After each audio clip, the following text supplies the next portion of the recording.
Olá, futuros programadores de interface. Na aula passada, vocês concluíram o conhecimento de seletores. Nesta aula, vocês aprenderão sobre o efeito cascata. Mesmo numa folha de estilo simples, moderada, aqui como essa que nós criamos, é possível que duas ou mais regras selecionem o mesmo elemento. A CSS ela trata desses conflitos por meio do processo conhecido aqui como cascata. Então, deixa eu ser mais específico aqui para vocês. Eu poderia, eventualmente, criar um estilo para ser aplicado aqui no nosso parágrafo. Então, esse seletor está sendo aplicado aqui a todo o parágrafo e, eventualmente, nós poderíamos criar um outro seletor que seja aplicado ao parágrafo que está dentro de uma div. E aqui colocar uma outra cor nesse parágrafo.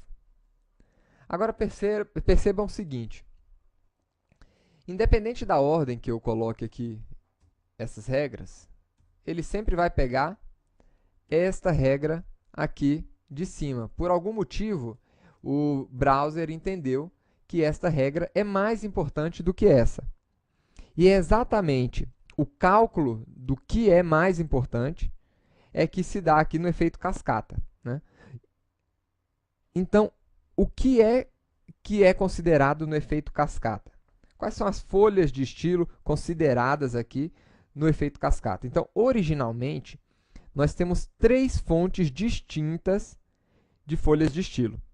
Tá? Nós temos as folhas de estilo do autor, que é exatamente você, programador de interface, que está construindo esse CSS para aplicar a sua página. Nós temos as folhas de estilo do usuário, exatamente, do usuário. O usuário ele pode construir a sua própria folha de estilo e vincular ao browser. Cada browser tem uma forma diferente de vincular uma folha de estilo do usuário. E, por fim, nós temos a folha de estilo do próprio browser. Se nós removermos aqui o nosso estilo, nós vamos ver aqui o efeito aplicado da folha de estilo do browser.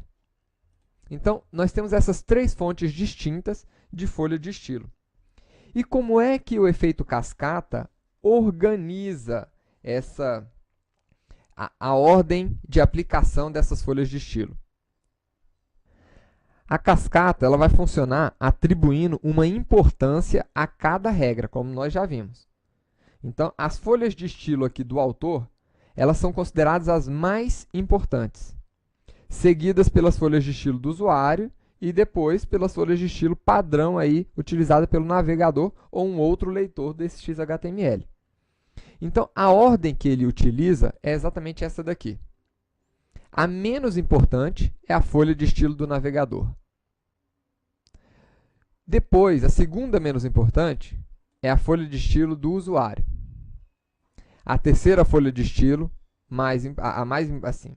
a terceira folha de estilo mais importante é exatamente aqui a folha de estilo que você está construindo para o seu HTML, a folha de estilo do autor. E se dá nessa seguinte ordem. É mais importante um estilo inline, ou seja, que está sendo aplicado direto dentro de uma tag XHTML, do que, por exemplo, um estilo incorporado, que você está colocando lá na tag style do seu XHTML. E o menos importante aqui dessas folhas de estilo do autor são as folhas de estilo importadas, aquelas folhas de estilo como essa daqui, que nós criamos em um arquivo separado e importamos dentro do nosso arquivo XHTML. Tá?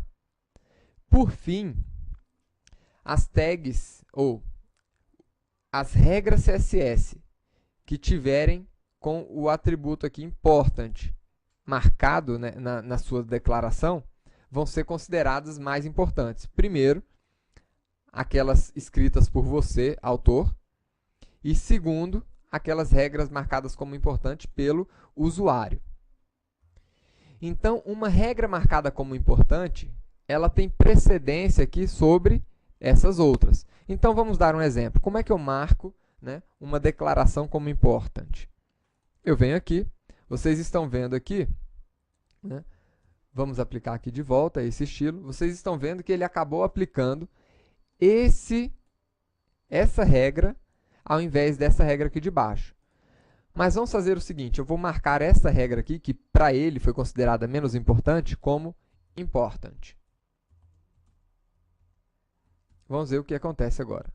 Quando eu atualizar, ele passou a adotar esta regra no meu código XHTML. Então, esta tag aqui, este valor important, associado aqui ao valor de uma declaração, ele confere a essa declaração um peso muito maior do que as outras especificidades aqui que a gente viu.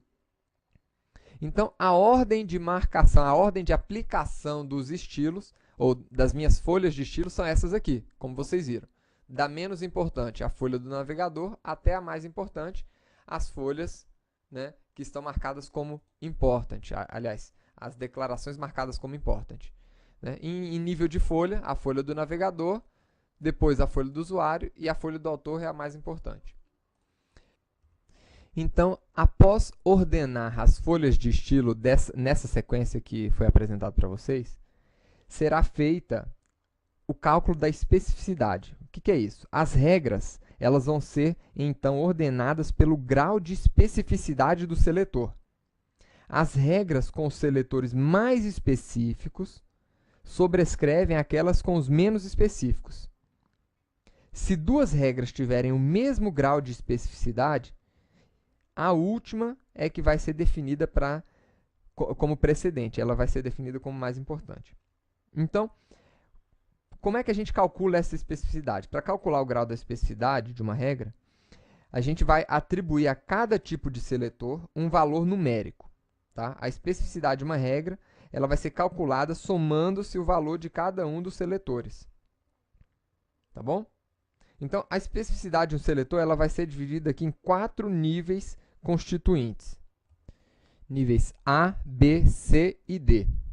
Então, o A ele vai se dar aqui calculando, aliás, não é nem calculando, seria o estilo inline. Então, para esse estilo, a gente confere aqui o valor 1. Né? O nível B seria o número total de seletores do tipo ID.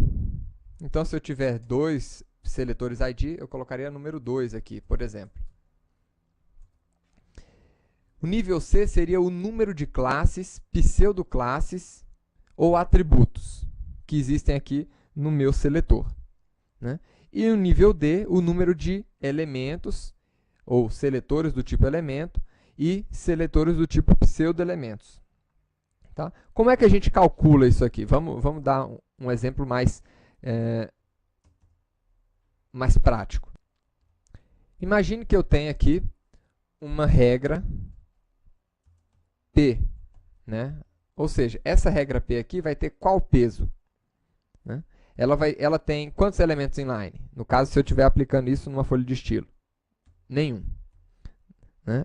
Tem quantos elementos do tipo ID? Nenhum. Tem quantos elementos aqui do tipo classe? Nenhum. Tem quantos elementos aqui do tipo... Quantos seletores do tipo elemento? 1. Então, a especificidade aqui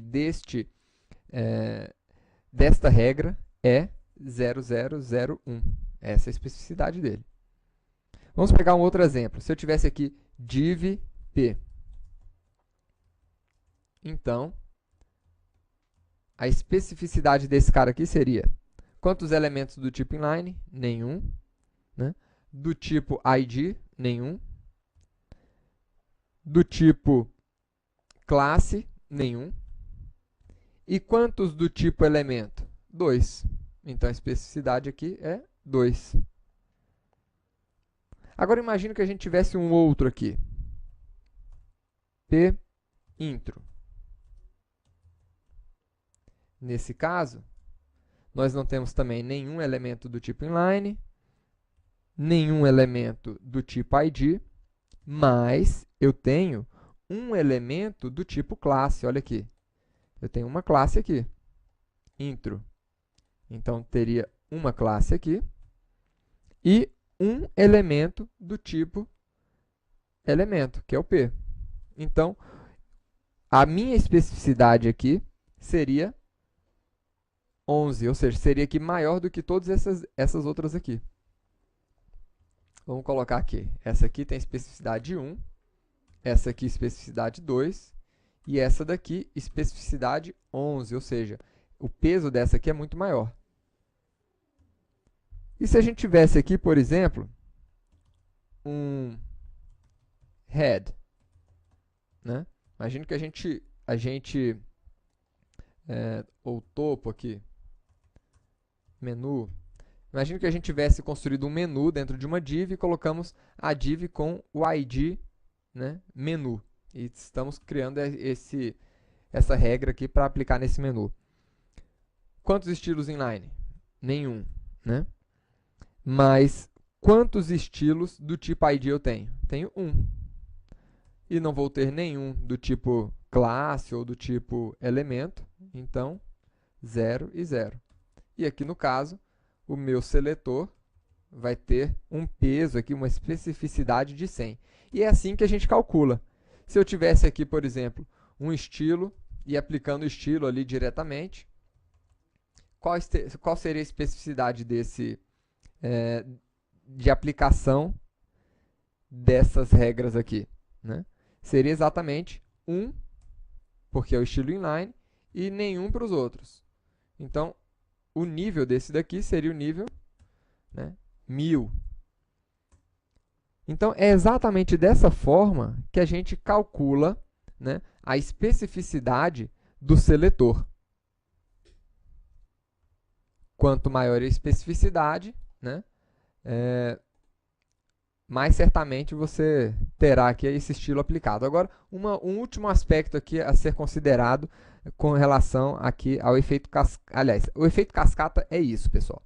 Mas tem um outro ponto que eu gostaria de explicar nessa aula, que é o efeito da herança. O que é herança? Né?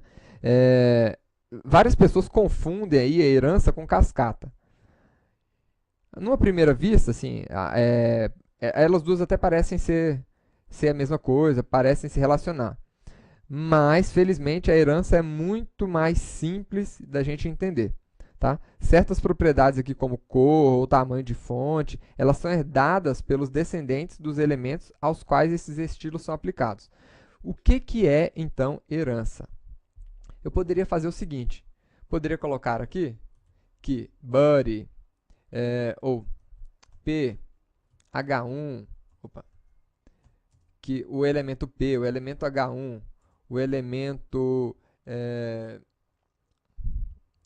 H2, enfim, esses elementos aqui, todos eles vão receber a cor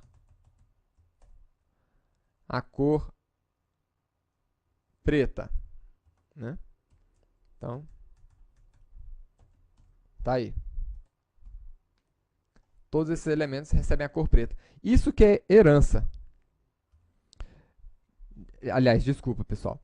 O que eu estou querendo dizer aqui? Nós poderíamos estar agrupando aqui esses seletores, né? Colocar aqui um L, LI, enfim. A gente poderia criar um agrupamento de vários seletores aqui para poder receber esse estilo. Mas eu poderia simplesmente fazer o seguinte, falar que o body recebe a cor preta.